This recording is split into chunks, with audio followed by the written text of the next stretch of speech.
जय श्री माता जी।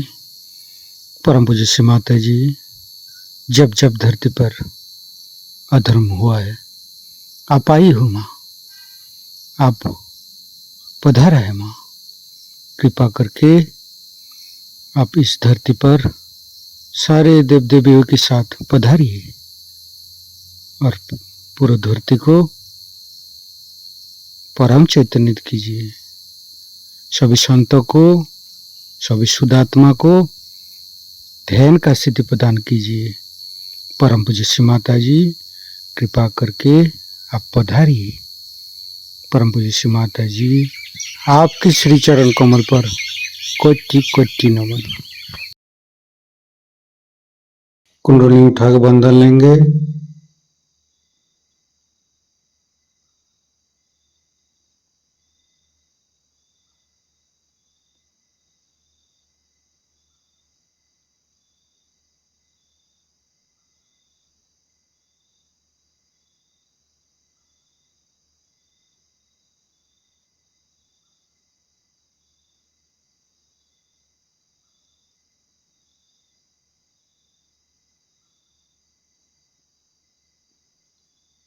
तीनों महामंत्र।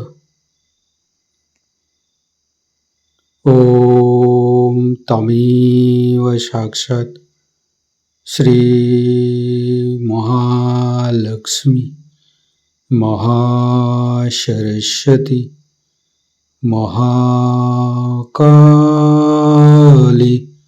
त्रिगुणात्मिका कुंडली साक्षात् श्री आदिशक्ति माता जी श्री निर्मला देवी नमो नमः। ओम तमेव साक्षात् श्री कल्की साक्षात् श्री आदिशक्ति माता जी श्री निर्मला देवी नमो नमः। ओम तमेव साक्षात् श्री कल्की साक्षात् श्री सहस्रार स्वामिनी मोक्ष प्रदायिनी माता जी श्री निर्मला देवी नमो नमः। गणेश मंत्र। ओम तमेव साक्षात् श्री गणेश साक्षात् श्री आदिशक्ति माता जी श्री निर्मला देवी नमो नमः।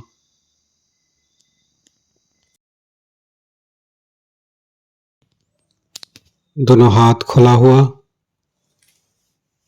परम पूज्य श्री माता जी की बिंदी को देखते रहेंगे। संपूर्ण चित्त हृदय पर परम पूज्य श्री माता जी कृपा करके हमारे हृदय को स्वच्छ बनाइए। स्वच्छ हृदय कमलासन पर श्री चरण को स्थापित कीजिए माँ।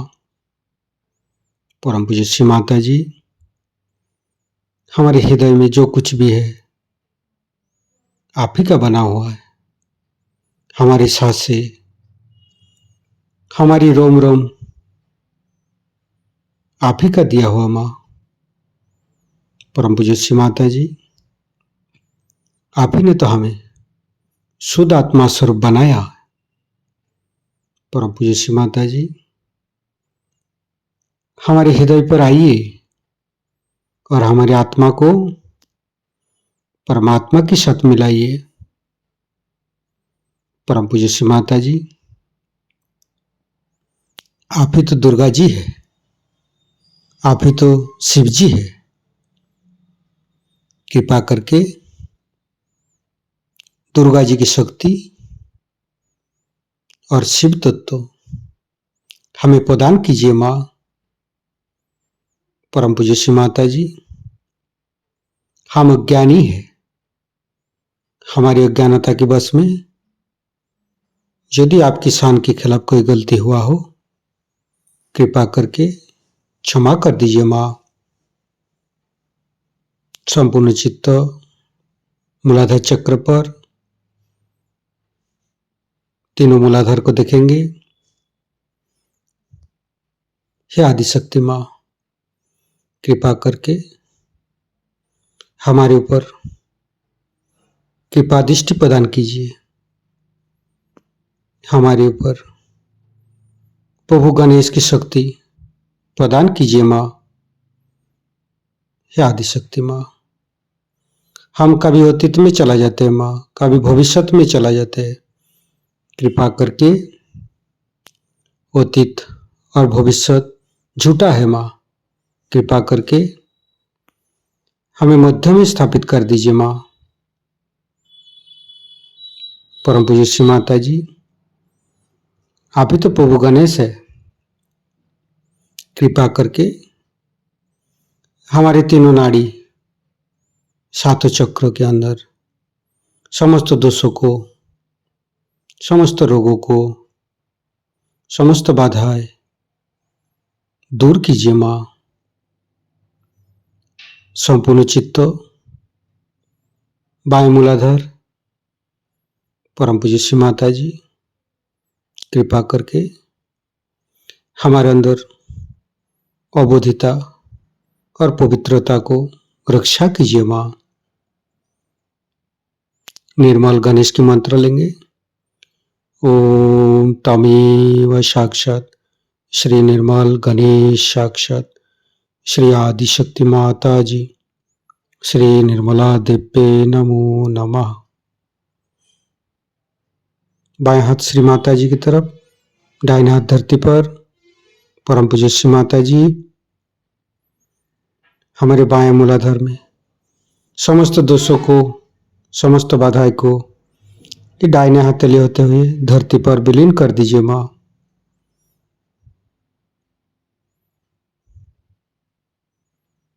फिर राइट हैंड श्री माता जी की तरफ, बाएं हाथ धरती पर, संपूर्ण चित्त राइट मूलाधार। परम पूज्य श्री माता जी, आप ही तो राक्षसंती है, आप ही तो राक्षस अग्नि है। कृपा करके हमारे अंदर राक्षस प्रवृत्ति को नष्ट कीजिए माँ। परम पूज्य श्री माता जी, कृपा करके आप श्री कार्तिक जी रूप में हमारे राइट मूलाधार पर आइए और समस्त दोषों को, समस्त रोगों को दूर कीजिए। श्री कार्तिक के मंत्र लेंगे। ओम तमेव साक्षात श्री कार्तिके साक्षात श्री आदिशक्ति माता जी श्री निर्मला देव्ये नमो नमः। फिर धीरे धीरे चित्त को मध्य मूलाधार, परम पूज्य श्री माता जी, कृपा करके हमारे अंदर दया कीजिए, कृपा कीजिए, हमारी क्षमा को स्वीकार कीजिए। परम पूज्य श्री माता जी, कृपा करके हमारे मध्य मूलाधार पर आइए और मध्य मूलाधार के अंदर समस्त दोषों को दूर कीजिए माँ। हे आदिशक्ति माँ, आप ही तो गौरी माता है। कृपा करके हमारे मध्य मूलाधार पर आइए। गणेश गौरी माता की मंत्र लेंगे। ओम तमेव साक्षात श्री गणेश गौरी कुंडली माता साक्षात श्री आदिशक्ति माता जी श्री निर्मला देव्ये नमो नमः। संपूर्ण चित्त मध्य मूलाधार पर रखेंगे। ओम गंग गणपते नमः 4 बार करेंगे। ओम गंग गणपतये नमः। ओम गंग गणपतये नमः। ओम गंग गणपतये नमः। ओम गंग गणपतये नमः। साक्षात श्री आदिशक्ति माता जी श्री निर्मला देव्ये नमो नमः। संपूर्ण चित्त मध्य मूलाधार पर रखेंगे। गणेश अथर्वशीष पाठ करेंगे। ओम नमस्ते गणपतये तमेव प्रत्यक्षं तत्त्वमसि तमेव केवलं कर्तासि तमेव केवलं धर्तासि तमेव केवलं हर्तासि तमेव सर्वं खल्विदं ब्रह्मासि तं साक्षादात्मसि नित्यं ऋतं वच्मि सत्यं वच्मि अवतं माम् अववक्तारम् अवसोतारम् अवदातारम् अवधातारम् अवानुचानमवशिष्यम् अवपश्चातात् अवपुरस्तात् अवोत्तरातात् अवदक्षिणातात् अवचोदातात् अवधरातात् सर्वतो मां पाहि पाहि समन्त्रात् तं वाङ्मयस्तं चिन्मयो तं आनन्दमयस्तं ब्रह्ममयो स्तं सच्चिदानन्दादित्यसि स्तं प्रत्यक्षं ब्रह्मासि स्तं ज्ञानमयो विज्ञानमयोऽसि सर्वं जगदं तत्तो जयते सर्वं जगदं तत्तोत्तिष्ठति सर्वं जगदं त्वयि लयमुच्यते सर्वं जगदं त्वयि पत्येति तं भूमिरापो नालो नीलो नमः स्तं चत्वारि वाक्पदानि स्तं गुणत्रयातीतो स्तं देहत्रयातीतो स्तं कालत्रयातीतो स्तं मूलाधारसितोत्सि नित्यं स्तं शक्तित्रयात्मक स्तं योगिनो ध्यायन्ति नित्यं स्तं ब्रह्मा स्तं विष्णु स्तं रुद्रस्तं इन्द्रस्तं अग्निस्तं वायुस्तं सूर्यस्तं चन्द्रमास्तं ब्रह्मभूर्भुवस्सुरं ज्ञानादिपूर्वमुच्चाय वर्णादि तदनन्तर अनुसारो परतरो अर्धेन्दु उल्लसितं तारेण ऋतं एतत्तव मनुष्यरूपम् अकारो पूर्वरूपम् अकारो मध्यमरूपम् अनुसारो शान्तिरूपम् बिन्दु उत्तररूपम् नादं सन्धानं संहिता सन्धि शैषा गणेशविद्या गणकऋषि निश्चित गायत्री छंद गणपतिर्देवता ओं गं गणपतये नमः एकदन्ताय विद्महे वक्रतुण्डाय धीमहि तन्नो दन्ति प्रचोदयात् एकदन्तं चतुर्हस्तं पाशमङ्कुशधारिणं रदं च वरदं हस्ते बिभ्राणं मूषकध्वजं रक्तं लम्बोदरं शूर्पकर्णकं रक्तवाससं रक्तगन्धानुलिप्ताङ्गं रक्तपुष्पे सुपूजितं भक्तानुकम्पिनं देवं जगत्तारणमच्युतम् आविर्भूतं च सृष्ट्यादौ प्रकृते पुरुषोत्तरम् एवं ध्यायन्ति यो नित्यं स योगी योगिनो वर नमो बृहत्पतये नमो गणपतये नमो पमतपतये नमस्ते अस्तु लंबोदराय दन्ताय विघ्ननाशिने श्रीविसुताय श्रीवरदमूर्तये नमो नमः साक्षात् श्री आदिशक्ति माताजी श्री निर्मला देवी नमो नमः।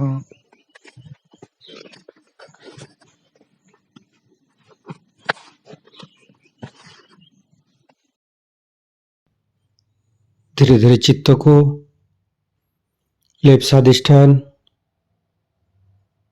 राइट स्वादिष्ठान मध्य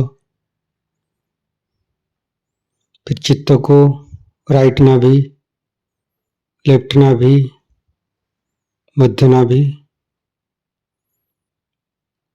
फिर तीनों हृदय तीनों विशुद्धि फ्रंट आज्ञा बैक आज्ञा। परम पूज्य श्री माता जी हमारे अंदर अहंकार पति अहंकार को दूर करके हमारे ब्रह्मरंध्र को खोल दीजिए माँ। संपूर्ण चित्त ब्रह्मरंध्र पर सिर के तालु भाग दोनों हाथों पर सिर के तालु भाग पर परम चैतन्य अनुभव करते हुए मध्य मूलाधार के साथ सहस्त्रार को जोड़ेंगे।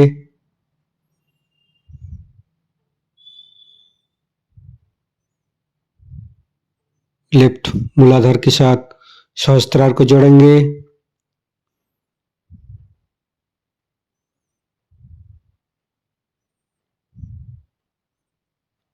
राइट मूलाधार के साथ सहस्त्रार को जोड़ेंगे।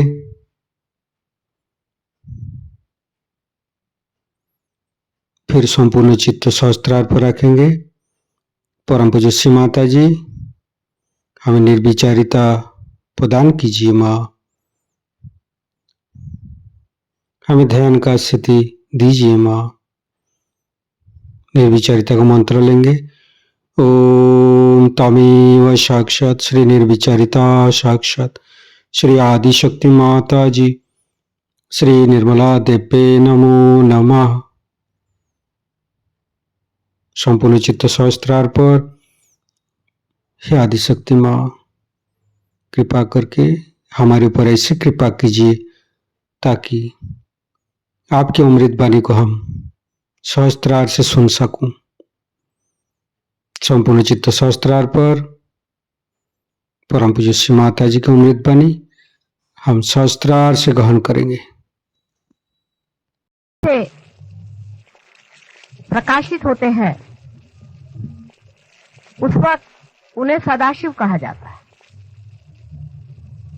इसीलिए शिव जी जो हैं इनको आदि माना जाता है। ऐसे समझ लीजिए कि किसी वृक्ष को पूर्णतया प्रकटित होने से पहले उसका बीज देखा जाता है और इसीलिए उसको बीज स्वरूप कहना चाहिए। इसीलिए शिव जी की अत्यंत महिमा है।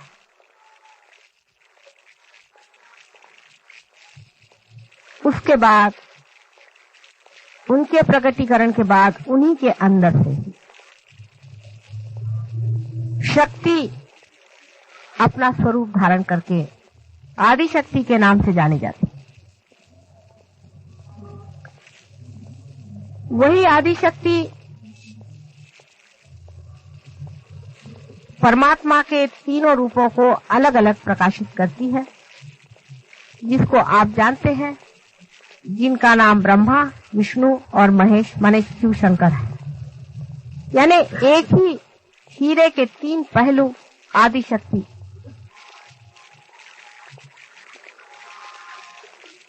जानती है। और जब प्रलय काल में सारी सृजन की हुई सृष्टि, सारा मैनिफेस्टेड संसार विसर्जित होता है, उसी ब्रह्म में अवतरित होता है, तब भी सदाशिव बने ही रहते हैं और उनका संबंध परमात्मा के उस अंग से हमेशा ही बना रहता है जो कभी भी प्रकटीकरण नहीं होता है, जो कि एक नॉन बीइंग है। परमात्मा की जो शक्तियां प्रकट होती हैं वो बीइंग से होती हैं और जो नहीं होती हैं वो नॉन बीइंग की हमेशा बनी ही रहती है। उसमें सदाशिव का स्थान वैसा ही है जैसे एक हीरा टूट जाए, बिखर जाए, कितना भी मिट जाए, उसके कण कण भी हो जाए तो भी वो चमकता ही रहता है, कभी नष्ट नहीं होती उसकी चमक। उसी प्रकार सदाशिव का स्थान है। सदाशिव से स्थिति बनती है और संसार के सृजन में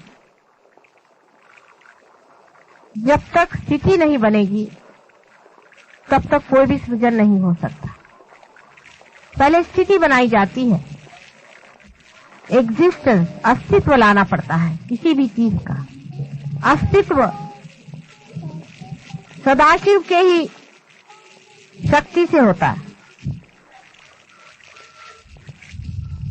इस कारण सृजन में उनका वही हाथ होता है जैसे किसी बड़ी भारी हवेली में या भवन में उसके नींव का होता है, उसके फाउंडेशन का। वो दिखाई नहीं देती, जो नींव होती वो दिखाई नहीं देती है, लेकिन उसके बगैर कोई भी बिल्डिंग खड़ी नहीं रहती। उसी तरह सदाशिव हमारे अंदर भी हृदय में निवास करते हुए आत्मा स्वरूप होते हैं। जब तक वे अपने हृदय में आत्मा स्वरूप स्थित होते हैं तभी तक हमारा इस संसार में जीवन चलता है। जिस दिन वो अपनी आंखें मूंद लेते हैं उसी दिन हम लोग खत्म हो जाते हैं, इस दुनिया से हम निकल जाते हैं और हमारी स्थिति परलोक में हो जाती है। शिव जी, आप जानते हैं कि हमारे सूर्य नाड़ी पर वास करते हैं, चंद्र नाड़ी पर वास करते हैं, और चंद्र नाड़ी पर बैठे हुए वे स्थिति का सारा कार्य अपने अंदर करते ही हैं। लेकिन हमारा जो प्राण है उसकी भी स्थिति वो बनाए रखते हैं। शिव जी के बगैर हमारे प्राण नहीं चल सकते। अब ये काफी लंबी चौड़ी बातें हैं, वो मेरी किताब में मैंने काफी खोल करके कही हुई है। शिव जी का स्वरूप, वे एक परम सन्यासी हैं। जैसे कि परमात्मा का एक स्वरूप है कि वो अंदर से संन्यास्त है,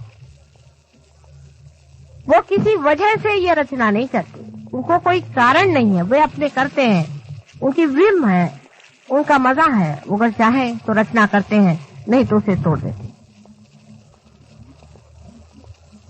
एक संन्यास्त आदमी संसार में जो बहुत से विरासते हैं वे उनके प्रतीक हैं। मेरे संन्यास से अर्थ जो दुनिया में माना जाता उसे नहीं, आप सब जानते हैं। संन्यास उसे कहना चाहिए जो आदमी सेल्फ रियलाइज्ड होकर के उस दशा में पहुंच गया जहां वो साक्षी अंदर से वो संन्यास्त होता है, बाहर से सारे संसार में रहते हुए भी वो महान सन्यासी होता है। उसमें कुछ किसी से बताना नहीं पड़ता कि मैं सन्यासी हूं, मैंने सन्यास ले लिया है। लेकिन जो अंदर से मन हमारे अंदर सन्यास ले लेता है, जो अंदर से संन्यास्त हो जाता है, वो स्वरूप श्री शिव का है। और जो संसार में हम विराजते हैं और संसार के जो कार्य करते हैं और संसार में जितने भी हम भोगते हैं, वो भोक्ता स्वरूप परमात्मा का जो है वो उनका श्री विष्णु का स्वरूप। इसलिए विष्णु के स्वरूप में वो भोक्ता है, शिव जी के स्वरूप में वो संन्यास, और ब्रह्मा के स्वरूप में वो सृजन करने वाले, सृजन कार्य करने वाले करता है। इस सन्यासी के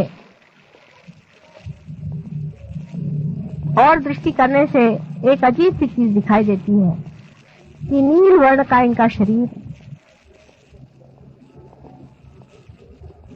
क्योंकि ये चंद्रमा के लाइन पर बैठे हुए हैं, इनके गले में, हाथ में सर्प लपटे हुए हैं। इनका सारा ही अलंकार सर्पों से हो जाता है। सर्प शीतल होते हैं, शांत होते हैं, दाहकता को पीते हैं,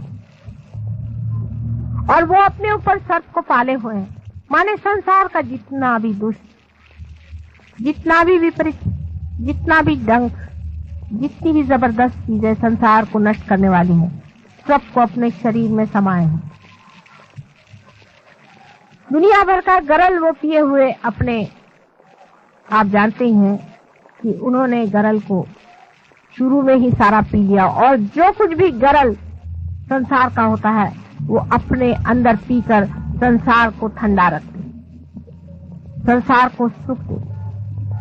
जो कुछ भी मर जाती है चीज, खत्म हो जाती है, वो सारी ही उनके राज्य में जाकर बसती है।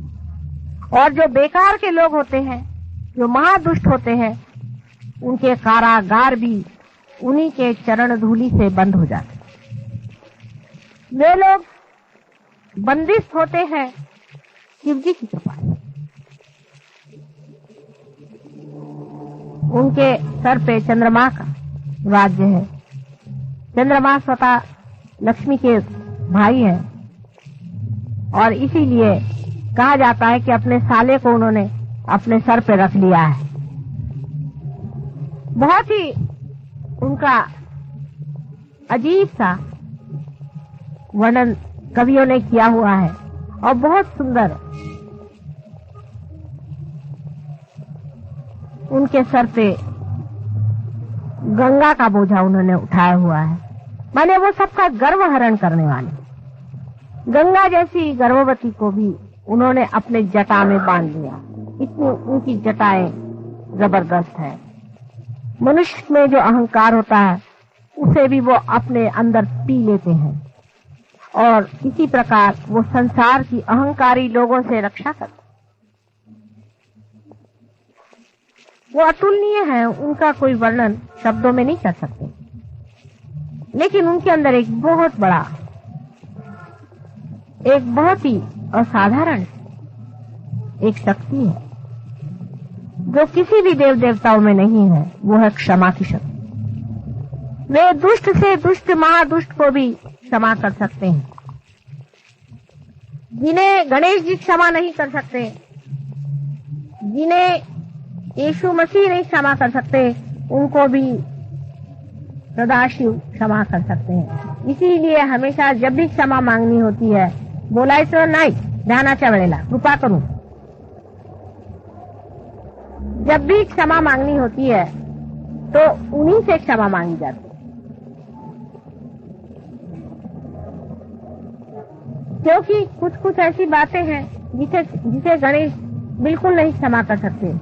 जिसे कि हम कहते हैं कि सिन अगेंस्ट मदर, माँ के खिलाफ कोई सा भी पाप करना। जितने भी सेक्स के पाप है उसको श्री गणेश कभी भी नहीं माफ करते, कभी नहीं कर सकते। उनको बहुत मुश्किल है मनाना। जीसस क्राइस्ट भी नहीं कर सकते, कभी भी नहीं कर सकते। उनके लिए सिर्फ महादेव, श्री शंकर समर्थ है। उनकी बात को ये दोनों भी नहीं टाल सकते। इसलिए उनकी आराधना करनी चाहिए। आश्चर्य की बात है कि महाशिवरात्रि के दिन लोग उपवास क्यों करते हैं। मेरी कुछ समझ में नहीं आता कि ये प्रथा कौन से आधार पर बनाई गई। या तो किसी 420 लोगों ने शास्त्रों में ये बात लिख दी गई। आज के दिन उन्होंने गरल किया था, और आपको भी आज के दिन हर चीज खाने की इजाजत है कि आज आप गरल भी पी लें। तो आज आपने बराबर निकाल लिया कि आज तो हम उपवास करेंगे। मेरा आज इतने जोर से हृदय चक्र से खिंचाव पड़ रहा है। जिस सहज योगी ने आज उपवास किया है, मेरे हृदय चक्र को खींचे जा रहा है। अंधाकरण नहीं करना चाहिए सहज योगियों को। सोच लेना चाहिए कि जो दिन बड़ा ही सेलिब्रेशन का है, जिन्होंने गरल पी करके संसार में विजय प्राप्त की, उस शिव जी का जब इतना बड़ा महोत्सव है, उस दिन भूखा मरना किसने बताया है? जिस दिन मनुष्य खुश होता है उस दिन ज्यादा ही खाता है। आज तो 2 रोटी ज्यादा खाने का दिन है। आज सबने उपवास करके रखा हुआ है, और इसलिए शिव जी सबसे नाराज हैं। और इस चीज को शिव जी भी नहीं माफ कर सकते। तो हो गया आप लोगों का कल्याण। तभी आजकल सब दूर इतने बड़े बड़े शिव भक्तों के पहले हार्ट अटैक आता। आज खुशियां मनाने का दिन कि उन्होंने सारे संसार का जो कुछ भी गरल था उसे पी लिया। जो कुछ भी अहित था, जो कुछ भी पाप था, जो भी दुष्टता संसार में फैली हुई थी, सबको उन्होंने शोषण कर लिया। ऐसे शिव जी के महान दिवस पर्व में हमको इस तरह से मनहूस काम करना नहीं चाहिए। अगर हम किसी के जन्म दिवस पर उपवास करते हैं तो उसके मरने पर हम लोग क्या खाना खाएंगे? सब उल्टा कारभार हमारे यहाँ चलता है। कोई मरता है तब ब्राह्मण बैठ के खाना खाते, जब कोई जन्म होता है तो सब लोग बैठ के उपवास करते घर वाले। कैसे समझाया जाए? कौन से शास्त्र में इसका आधार है? और शास्त्रों में भी महामूर्खों ने इस तरह की चीजें भर दी हैं। जिसको देखो उससे अपने शास्त्रों में दुनिया भर का अत्याचार करते। एक सोच समझ रखना चाहिए कि आज के दिन उपवास का क्या अर्थ है। सब लोग मिठाई खाएं, क्योंकि आज ये मंदिरों में बैठे हुए लोग मिठाई खाना चाहते तो मिठाई चढ़ाई जाए। अभी रात भर भंग पिएंगे बैठकर और चरस खाएंगे और कहेंगे कि शिवजी खाते थे तो हम भी खा रहे हैं चरस और भंग। शिवजी तो इसलिए खाते हैं चरस और भंग कि उनको जब सबकॉन्शियस में जाना पड़ता है तो वो उसे खाते हैं, चाहे जिसे भी खा ले, उनको क्या मतलब है। जैसे कि समझ लीजिए कि एरोप्लेन है, उससे आपको कहीं जाना हो तो आपको पहले पायलट तो होना चाहिए। जो वो भंग पी करके और चरस खा के शिवजी नहीं हो सकते। वो तो शिवजी ही हैं जिन्होंने गरल पी लिया, और वो हैं जो दुनिया भर के भंग पी करके संसार के जितने भी भंग है उनका शोषण कर रहे हैं। क्या कि ये भंग कहाँ डंप की जाए, तो उनके अंदर भर दी जाती कि भाई चलो तुम सीखी हो, तुम पी लो, तुम गरल पी लो, तुम भंग पी लो, तो चले सब लोग भंग पीने। आज भंग पी के सब लोग शिवजी हो रहे हैं। आप में से कितने लोग शिवजी के पांव के धूल के बराबर हैं? वो तो भंग इसलिए पीते हैं कि उनके अंदर रखा ही जाता है सारा भंग का स्टोर। संसार में भंग होती ही है, राक्षस भी होते हैं, दुष्ट भी होते हैं। इनको कहाँ रखा जाए? घर के अंदर आपके यहाँ अगर कोई ऐसी चीज हो तो उसको रखने की कोई व्यवस्था होनी चाहिए। शिवजी ने कहा लाओ मैं सब दुनिया भर का गरल पीता हूँ, इसलिए उनके पास एक चीज तोड़ रखी हुई कि भाई तुम रखे रहो।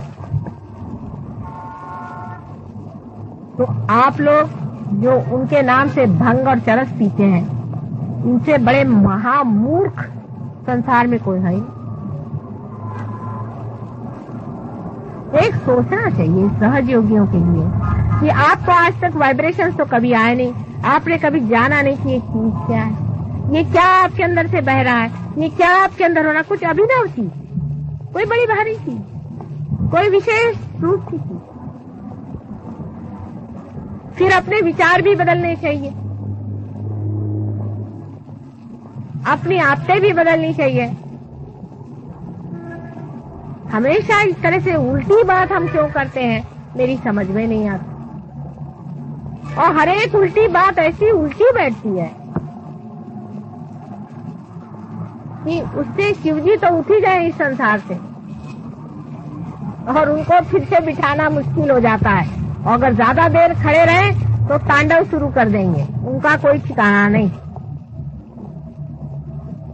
इसलिए सब लोग विचार पूर्वक समझ करके और चले। आज उनका महान, बहुत महान दिवस है। आज से प्रॉमिस करें कि अगले महाशिवरात्रि से बहुत बड़ा उत्सव मनाया जाएगा, उनका गुणगान किया जाएगा।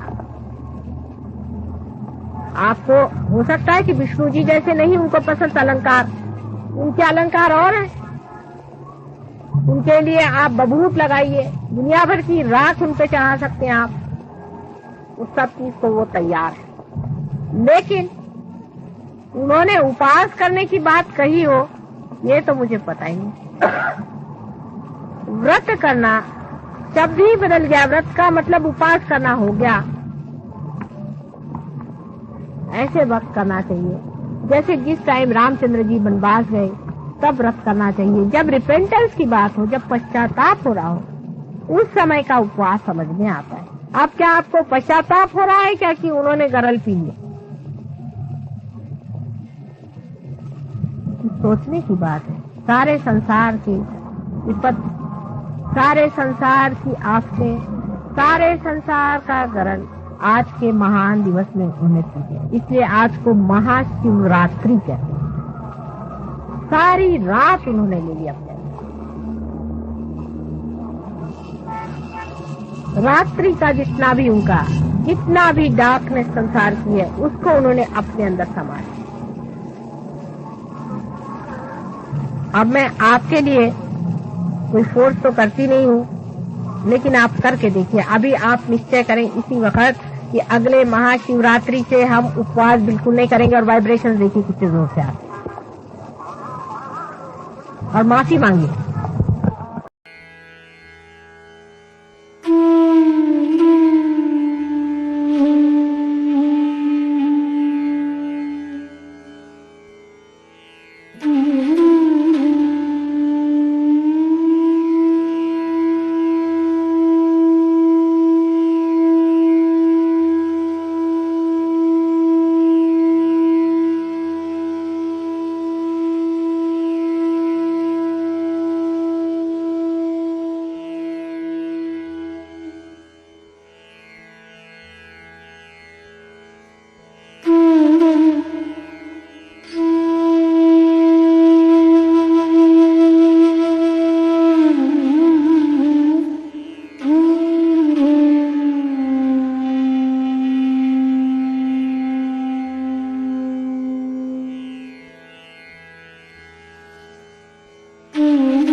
आज मोरी लाज रखली जो, आज मोरी लाज रखली जो, आज मोरी लाज रखली जो, आज मोरी लाज रखली जो। मोरी विपदा दूर करो, मोरी विपदा, मोरी विपदा दूर करो, मोरी विपदा दूर करो। आज मोरी लाज रखली जो,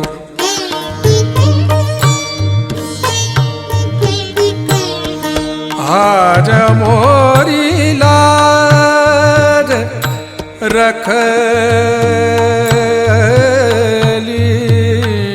जो, आज मोरी लाज।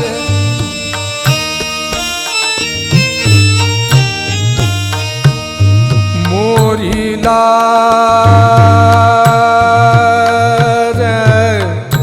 मोरी लाज, आज मोरी लाज रखली जो। मोरी लाज, मोरी लाज, मोरी लाज रखली जो, आज आज मोरी लाज रखली जो, आज मोरी लाज।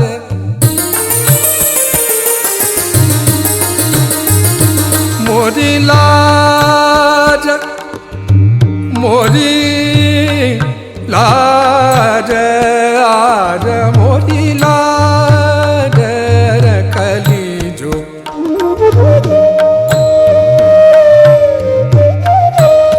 मोरी लाज रखली जो, मोरी लाज, आज मोरी लाज रखली जो, आज मोरी लाज रखली जो।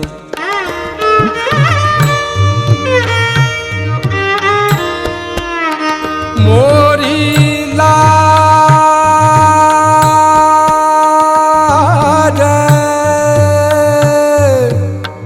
मोरी लाज रखली जो, आज मोरी लाज रखली जो।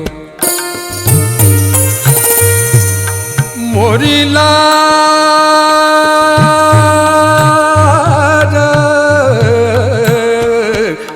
गौरी नंदन हे दुख भंजन,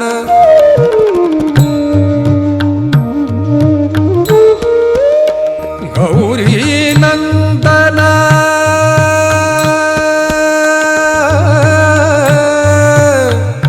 गौरी नंदन, गौरी नंदन, गौरी नंदन, गौरी नंदन हे दुख भंजन, गौरी नंदन हे दुख भंजन। तुम ही आके धीर बंधाओ, तुम मोही आके धीर बंधा आज मोरी लाज रखली जो आज मोरी लाज रखली जो मोरी विपदा दूर करो मोरी विपदा दूर करो आज मोरी लाज रखली जो आज मोरी लाज। ओम त्वमेव साक्षात् श्री गणेश साक्षात् श्री आदि शक्ति माता जी श्री निर्मला देवी नमो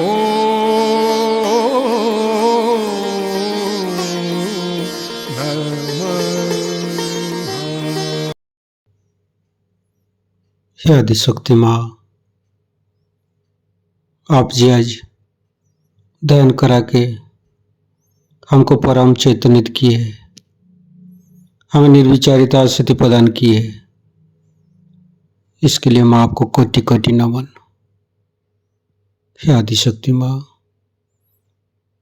आप ऐसे ही हमारे साथ छत्र छाया बन के रहिए, परम चैतन्यित प्रदान करते रहिए। माँ कुंडली उठा के बंधन लेंगे।